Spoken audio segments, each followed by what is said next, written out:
ग्रामीण महिला विद्यापीठ के यूट्यूब चैनल GMV एकलव्य पर आप सभी का स्वागत है। कक्षा 12 विषय भूगोल अध्याय 2 विश्व की प्रमुख जनजातियाँ। इस अध्याय में हम गौड़ जनजाति के बारे में अध्ययन कर रहे थे। गौड़ जनजाति के निवास क्षेत्रों के बारे में, आर्थिक क्रियाकलापों के बारे में हम पढ़ चुके थे। आज हम गौड़ जनजाति से संबंधित समाज और संस्कृति के बारे में अध्ययन करेंगे कि गौड़ जनजाति में जो समाज है उसमें किस तरह के रीति रिवाज हमें देखने को मिलते हैं। गौड़ जनजाति में पितृसत्तात्मक समाज पाया जाता है, यानी कि गौड़ जनजाति के अंदर जो आपके समाज है वो पितृसत्तात्मक है, यानी कि सत्ता वो पिता से पुत्र को हस्तांतरित होती है तथा सबसे बुजुर्ग पुरुष परिवार का मुखिया होता है। गौड़ जनजाति के अंतर्गत परिवार का सबसे जो बुजुर्ग व्यक्ति होता है, जो पुरुष सदस्य है, वही परिवार का मुखिया होता है। गौड़ जनजाति में अनेक प्रकार के विवाह देखे जाते हैं। इनमें सेवा विवाह, हरण विवाह, विनिमय विवाह व विधवा विवाह का प्रचलन है। विवाह समारोह का आयोजन या तो जल स्रोतों के पास होता है या आम के पेड़ के नीचे। इससे पता चलता है कि गौड़ जनजाति के व्यक्ति प्रकृति प्रेमी होते हैं, क्योंकि इनके विवाह वो या तो जल स्रोतों के समीप होते हैं या आम के पेड़ के नीचे। गांव के मुखिया को पटेल अथवा मुखादम तथा गांव के चौकीदार को कोतवार के नाम से जाना जाता है। गांव के जो मुखिया हैं उन्हें पटेल कहा जाता है और पटेल और मुखादम कहा जाता है तथा गांव के जो चौकीदार हैं उनको कोतवार के नाम से जाना जाता है। गांव के जो पुजारी होते हैं उन्हें पुजारी या पुरोहितों को देवारी कहा जाता है। ये छोटे छोटे कई प्रश्न बनते हैं कि गौड़ जनजाति में जो गांव के जो चौकीदार हैं उनको क्या कहा जाता है, तो उनको कोतवार कहा जाता है।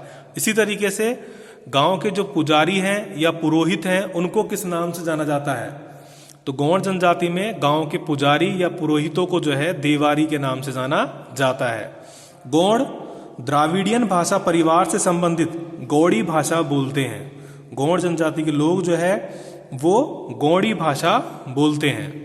गौड़ के नायक, ऐसी मान्यता है कि गौड़ उनके 4 वर्ग प्रचलित हैं। अब वो 4 वर्ग वो प्राचीन मान्यताओं के अनुसार किस तरह से हैं। गौड़ों के नायक पहाड़ी कपारलिंगम ने देवी जंगूबाई की मदद से उन्हें गुफा से आजाद कराया था। गौड़ के जो नायक हैं पहाड़ी कपारलिंगम, इनको जंगूबाई की मदद से गुफा से आजाद कराया गया था।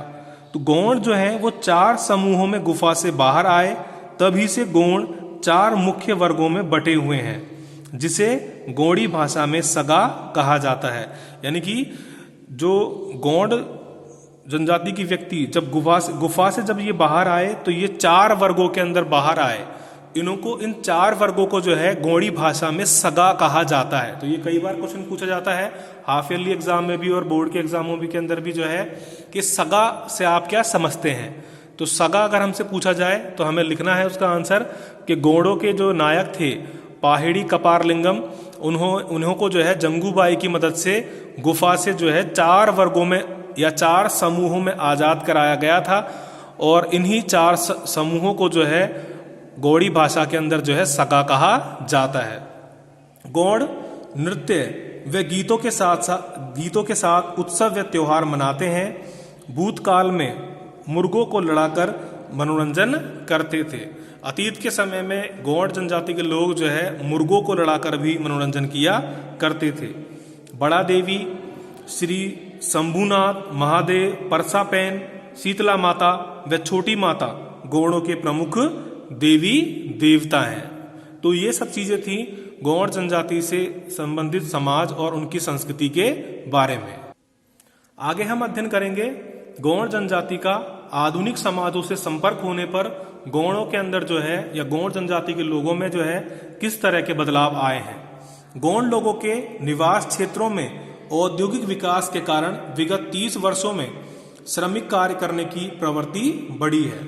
पहले गौंड लोग जो है जंगलों से ही विभिन्न प्रकार की वस्तुओं को इकट्ठा करके जो है अपना जीवन यापन किया करते थे, और जो ये कृषि करते थे उसी से अपना जीवन यापन करते थे। लेकिन गौंड जनजाति के जो निवास क्षेत्र हैं, इन निवास क्षेत्रों में जो है विभिन्न प्रकार के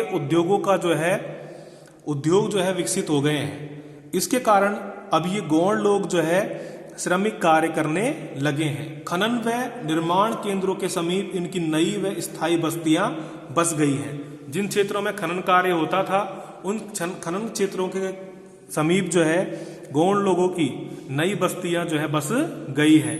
सड़क व रेल मार्गों के जल से इनका सड़क और रेल मार्गों के जाल से इनका संपर्क शहरों से बढ़ा है। इनकी जीवन शैली में तेजी से बदलाव आ रहा है। पुराने रीति रिवाज व परंपराओं की पकड़ ढीली हुई है।